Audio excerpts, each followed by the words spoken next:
17일 공시가격에 대한 발표가 있었고요. 또 한 가지는 지금 역세권 개발에 대한 서울시의 보도자료가 있었거든요. 하나는 굉장히 부정적인 얘기고요. 하나는 굉장히 좀 희망적인 얘기거든요.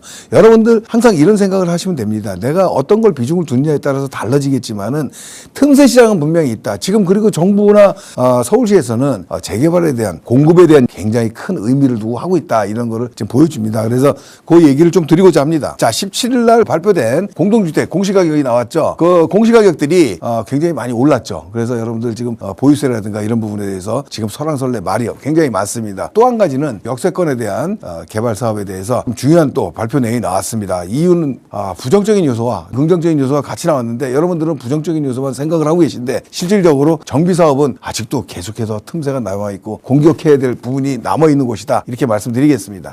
지금 서울이 작년에 비해서 18.67% 올랐습니다. 전체적으로 지금 전국적으로 봤을 때는 9.1%가 올랐는데 서울과 경기, 뭐 여기 세종시겠죠. 여긴 울산이고 이런 지역들이 공시가격이 지금 많이 오른 곳입니다. 서울 내에서 이렇게 보시게 되면 지금 강남 3구 굉장히 많이 오른 건데 성동구 같은 건 29%입니다. 이런 데에 비하면 평균으로 따지니까 많이 안 오른 것처럼 보이죠. 중요 지역들은 25%대가 넘는 전후로 굉장히 높은 상승률을 보이고 있습니다. 한강벨트 주변, 강남 3구 주변에 가격이 굉장히 많이 상승을 했잖아요. 이런 것들이 공시가격 상승에 직접적으로 영향을 미쳤다. 이렇게 보시면 될 것 같습니다.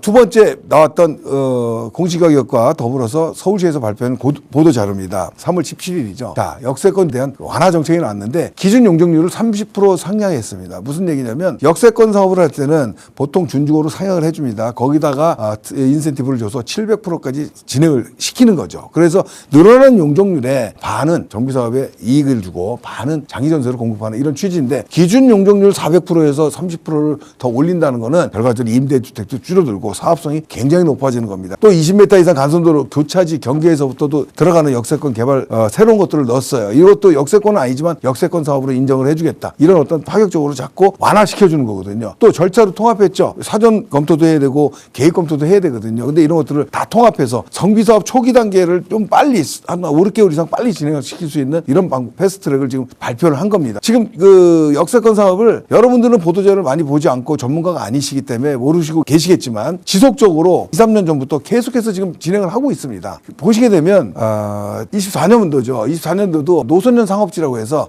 역세권과 역세권 사이에 있는 도로변의 상업지들에 대한 발표를 했어요. 역세권 사업을 활성화시켜주는 거죠. 또 신통기업, 우리 신통기획이 주거중심형 개발이 있는데 도시정비형 재개발을 한다. 이거는 역세권 개발이라는 얘기하고 마찬가지거든요. 25년 4월 달에 발표를 했습니다. 또 5월 달에는요. 정비 규제를 다 철폐했습니다. 역세권, 준주거지역 종상향. 역세권에서 정비사업을 하면 종상향을 해주겠다. 삼정주거지를 준주거로 종상향을 해주고 이런 인센티브를 굉장히 많이 주는 발표들을 계속하고 있습니다. 어디요? 다 역세권에 대한 굉장한 인센티브를 지금 주고 있다는 겁니다. 또 역세권에 대한 얘기가 또 나오죠. 국토부 작년 2월 달 자료죠.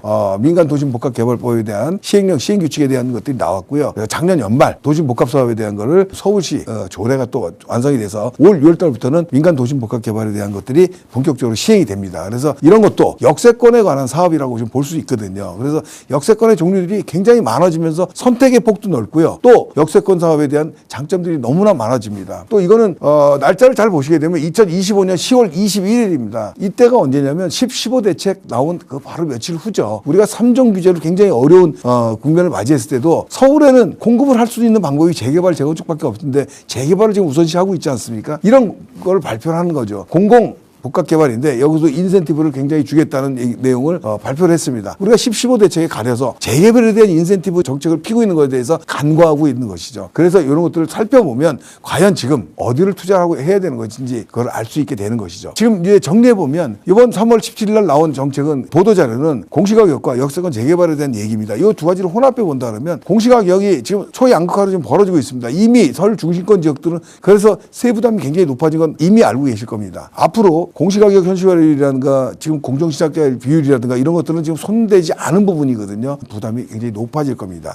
5월 9일날 양도세 중과가 이제 본격적으로 시작이 되잖아요. 취득세 중과는 이미 시작이 돼 있고요. 그런데다가 보유세까지 이제 중과가 들어간다면 정말 세금에 대해서 굉장히 어려운 상황을 맞이할 수밖에 없다 이런 생각이 듭니다. 그래서 서울의 중심지 아파트는 이제는 살 수가 없는 그런 입장이 됐습니다. 왜냐하면 아까 그림에서 보시다시피 서울, 강남 3구를 중심으로 한강벨트 이런 지역들이 굉장히 가격도 상승했고요. 또 한 가지는 보면은 보유세가 굉장히 많이 늘어났습니다. 굉장히 큰 벽을 좀 만나고 있다 이런 생각이 듭니다. 그런 가운데서 만약에 서울 중심에 아파트에 들어가고 싶다 그러면 앞으로 준비를 해야 된다 그러면 어떤 방법이 있겠냐? 역세권 재개발이라는 오늘 발표 내용을 생각해 보시면 좋을 것 같습니다. 역세권 재개발에 대해서 규제를 계속해서 완화시켜준다는 말씀을 드렸고요. 또 이런 역세권 재개발이 종류가 굉장히 많은 민간복합이라든가 또 기존에 있던 역세권 활성화 사업이라든가 여러 가지들이 있거든요. 선택의 폭이 많기 때문에 역세권 지역 재개발을 눈여겨봐야 된다 이런 생각을 듭니다. 정리해서 얘기하면 세금 규제가 지금 더 늘어날 것으로 많은 분들이 걱정을 하고 있습니다. 당연한 겁니다. 그래서 지금은